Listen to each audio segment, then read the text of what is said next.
బాగా ఇవాళ ఆంధ్ర రాష్ట్రంలో మేజర్ సబ్జెక్ట్ ఎప్పుడో నేను అన్నా షర్మిల తను వస్తుంది ఆంధ్రాకి అని అనుకోని పరిస్థితుల్లో తెలంగాణ ఎన్నికలు అయ్యేదాకా అది వాయిదా పడింది. ఈలోగా తను తెలంగాణలో కాంగ్రెస్ పార్టీకి షర్మిల మద్దతు, సంపూర్ణ మద్దతు బేషరతుగా ప్రకటించడం జరిగింది.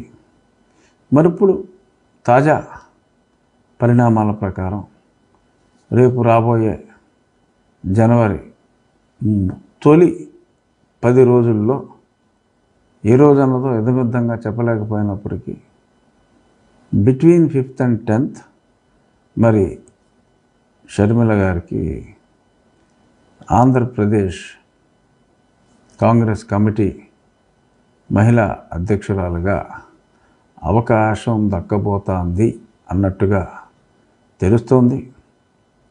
సో మరి ఇప్పటికప్పుడు కాంగ్రెస్ పార్టీ పెద్దగా గెలిచే అవకాశం ఏమాత్రం లేకపోయినప్పటికీ బాగా పుంజుకునే అవకాశం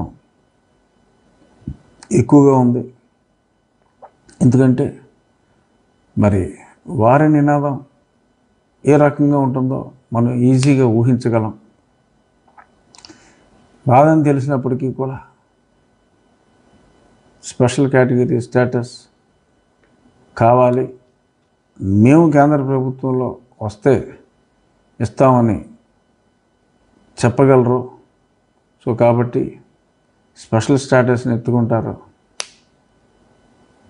కేంద్రంలో చాలా వ్యత్యాసం ఉన్నప్పటికీ భారతీయ జనతా పార్టీకి కాంగ్రెస్ పార్టీకి, కానీ నేషనల్ పార్టీగా మెయిన్ పార్టీలు రెండే కాబట్టి భారతీయ జనతా పార్టీ, కాంగ్రెస్ పార్టీ.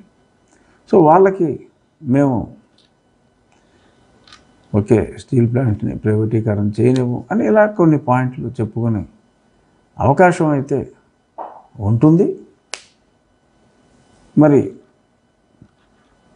ఆ రకంగా వాళ్ళు ప్రచారం చేసుకుంటే, అలాగే యువజన శ్రామిక రైతు కాంగ్రెస్ పార్టీకి మేజర్ ఓట్ బ్యాంకు అయిన ఒక వర్గాన్ని మరి షర్మిల, ఆమె భర్త అనిల్ తీవ్రంగా ప్రభావితం చేసే అవకాశం కూడా ఉంది. సో ఇటువంటి ఈ కేటగిరీస్ అన్నిటిని కాస్తంత కదిలించగలిగినా మరి ఆ 1% ఓటుని ఒక 5 నుంచి 7% పెంచుకోగలిగితే మరి డెఫినెట్గా ఆ 7% ఓట్లు వారి అన్నగారి పార్టీ అయిన వైఎస్ఆర్సీపీ కోల్పోబోతోంది. ఎందుకంటే కాంగ్రెస్ పార్టీ నుంచి గుంపగుత్తగా ఆ ఓట్లన్నీ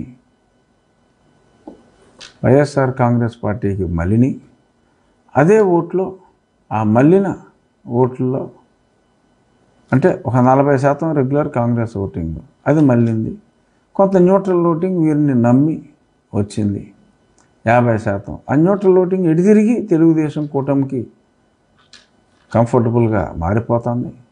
ఈ మిగిలిన 40లో వైఎస్ఆర్సీపీకి మిగిలిన కాంగ్రెస్ పార్టీ నుంచి వచ్చిన ఓట్లలో ఒక 5 నుంచి 6% ఇండియన్ నేషనల్ కాంగ్రెస్కి షర్మిల అండ్ కాంగ్రెస్ స్ట్రాటజిస్ట్ సునీల్ కనుగోలు మరి వీరి నాయకత్వంలో ఒక 5-6% తెచ్చుకునే అవకాశం ఉంది. ఎందుకంటే పక్కనున్న తెలంగాణలో మళ్ళీ రేవంత్ రెడ్డి గారు కూడా క్యాంపెయినింగ్కి వస్తారు. ఎందుకంటే పక్క రాష్ట్రంలో ఉన్న ముఖ్యమంత్రి కాబట్టి ఆయన కూడా తిరిగే అవకాశం ఉంది. సో మరి ఇవన్నీ చూసుకుంటే 5-6% ఓటింగ్ కష్టం కాదు అనుకుంటే, గత వారం మనం చెప్పుకున్న 30 సీట్లు కూడా మృగ్యం అవుతుంది. ఆ 30 సీట్లు కూడా వచ్చే అవకాశం ఉండదు.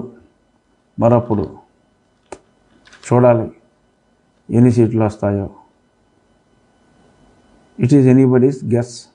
చూద్దాం మరి షర్మిల రాజకీయ రంగప్రవేశం, మరి జగనన్న వదిలిన బాణం మనం జగనన్న వదిలేసిన బాణంగా మారి తిరిగి జగనన్న వైపే దూసుకొస్తుందా అనే చర్చ ఇవాళ ఆంధ్రప్రదేశ్లో గట్టిగా నడుస్తుంది. అలాగే అన్నగారి పుట్టినరోజు నాడు అన్నగారికి శుభాకాంక్షలు తెలపకపోవటం, క్రిస్మస్ పండుగ సందర్భంగా మరి లోకేష్ గారికి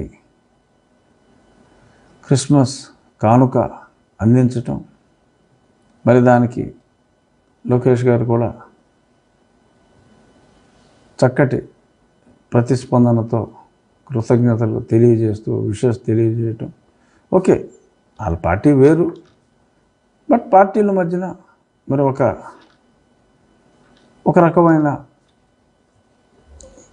స్నేహపూర్వక వాతావరణం. ఎందుకంటే పొలిటికల్గా they are only opponents, they are not enemies.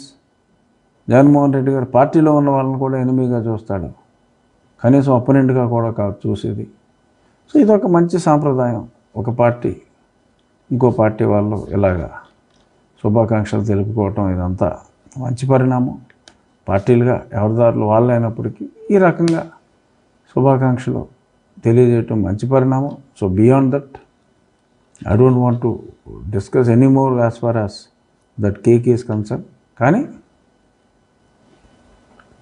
చూద్దాం మరి రాబోయే రోజుల్లో, ఈ 10 రోజుల్లో షర్మిల రాజకీయ రంగప్రవేశం నా ప్రస్తుత పార్టీకి మరి పెద్ద గుదిబండగా, అంటే కాళ్ళు చేతులు కట్టేసి బాడీకి ఓ రాయి కట్టేసి సముద్రంలో వేస్తే వాడి పరిస్థితి ఏంటో అలాంటి పరిస్థితి ఇప్పుడు పాపం మా పార్టీకి వస్తుందా అని నాకు అనిపిస్తుంది.